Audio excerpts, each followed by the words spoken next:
Selamat datang ke kelas Bahasa Melayu.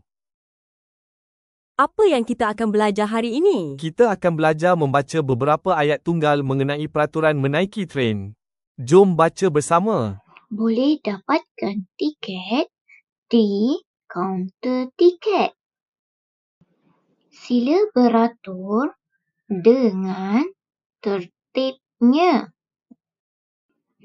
Kita hendaklah berdiri di belakang garisan kuning. Jangan bersandar pada pintu tren. Penumpang diminta duduk mengikut nombor pada tiket.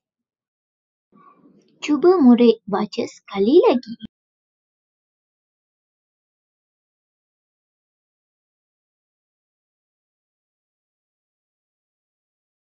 Tahniah murid-murid. Jumpa lagi.